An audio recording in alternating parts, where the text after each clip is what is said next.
Welcome back guys. Jadi di video sebelumnya gue kan udah menjelaskan ada 5 step penting supaya kalian bisa berinvestasi di saham. Nah, bagi kalian yang belum nonton video tersebut, kalian boleh klik link di atas ini. Habis kalian nonton video itu, baru lanjut ke video ini. Sesuai janji gue di video sebelumnya, di video kali ini gue bakal ngupas lebih dalam lagi kriteria-kriteria apa yang harus kalian pertimbangkan dalam memilih broker saham. Sebelumnya, gue takutnya kalian masih belum ngerti apa itu broker, maka gue akan ulangin lagi penjelasannya. Broker itu sebenarnya perusahaan atau pihak ketiga yang menyediakan jasa supaya kita bisa membeli saham atau menjual saham. Jadi kalau misalnya kita mau beli atau menjual saham, kita tuh harus lewat mereka guys. Kita tuh nggak bisa beli langsung seperti itu. Nah, oleh karena itu di sini gue akan jelaskan lagi, dan gue udah menyimpulkan ada 6 kriteria penting yang harus kalian pertimbangkan dalam memilih broker saham. Langsung aja guys, poin pertamanya itu wajib diawasi oleh OJK. Bener, OJK itu apa kok?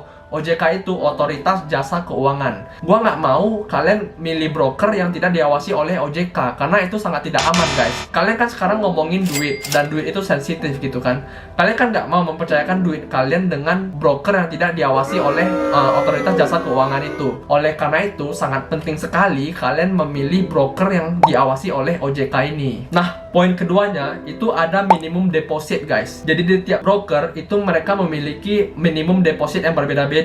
Contohnya, ada broker yang bisa minimum depositnya 100.000, ada broker yang minimum depositnya 5 juta, ada juga yang 10 juta, ada yang 1 juta.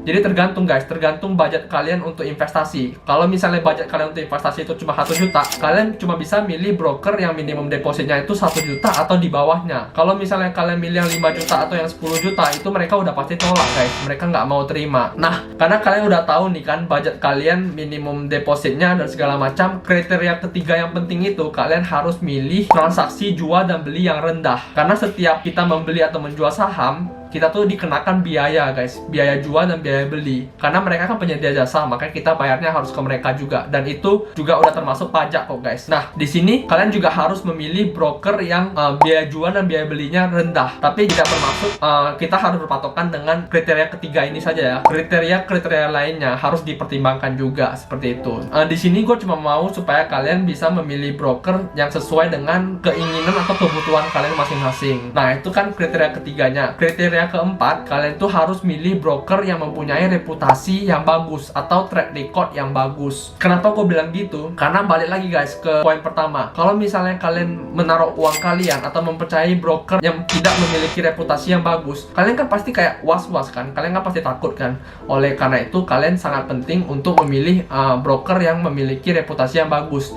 Nah, kok gimana caranya kita cek? Coba aja Google guys, Google broker yang kalian inginkan. Kalau misalnya mereka tidak ada masalah dengan hukum, legalitas, nah itu aman guys. Keduanya, kalian boleh tanya kawan kalian sendiri, broker saham apa yang bagus atau yang banyak dikenal orang, yang tidak memiliki track record yang buruk. Nah, tapi kalian di sini harus tanya dengan kawan ya guys, bukan tanya kepada sales broker. Kenapa gue bilang kayak gitu? Karena kalau misalnya kalian tanya ke sales broker, mereka udah pasti merekomendasi broker mereka sendiri seperti itu. Makanya di sini kalian harus nanya ke kawan kalian sendiri. Nah, itu poin keempatnya. Nah, poin kelimanya itu kalian bisa milih dari fitur unggulan. Jadi setiap broker itu ada fitur unggulannya guys. Fitur unggulan ini ada yang terlihat jelas, ada yang tidak terlihat jelas. Contohnya nih, di dalam dunia trading itu ada yang namanya trailing stop. Kalian boleh Google apa itu trailing stop. Bagi yang nggak tahu ya nih, cuman kalau misalnya bagi yang tahu dan bagi yang memakai trailing stop, itu ada beberapa broker yang tidak menyediakan service ini,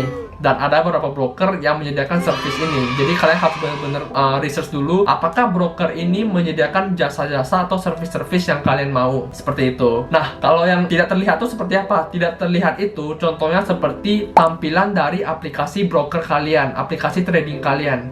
Apakah tampilannya cocok dengan kalian? Apakah itu mudah dimengerti? Apakah itu mudah dicerna, gampang dipahami, dan gampang dibeli, gampang dijual? Kalau misalnya itu cocok, kalian boleh tuh milih broker tersebut. tersebut. Caranya gimana? Kalian tuh boleh tes dulu guys lewat demo account. Jadi demo account ini setiap broker itu pasti menyediakan yang namanya demo account. Demo account ini itu adalah account rekayasa. Kita bisa bilang account rekayasa untuk kita supaya kita bisa terbiasa dengan fitur-fitur broker tersebut. Nah, ini hampir di setiap broker menyediakan jasa ini. Jadi kalian boleh coba-coba dulu sebelum kalian benar-benar registrasi dan mempercayakan broker tersebut. Seperti itu. Nah, yang terakhir guys, itu spesialis guys. Jadi setiap broker itu menurut gua tuh ada spesialisnya masing-masing. Contohnya nih, kalau di Mirai menurut gua itu spesialisnya di fast trade karena tampilannya sangat enak untuk dipakai day trading seperti itu. Nah, kalian bisa research saja di Google untuk ketahui lebih dalamnya karena gua nggak bisa bahas pas satu persatu dari broker-broker tersebut karena itu bakal makan waktu banyak banget guys. Nah, di sini gua akan kasih perbandingan broker-broker saham lewat minimum deposit dan transaksi fee jual dan belinya.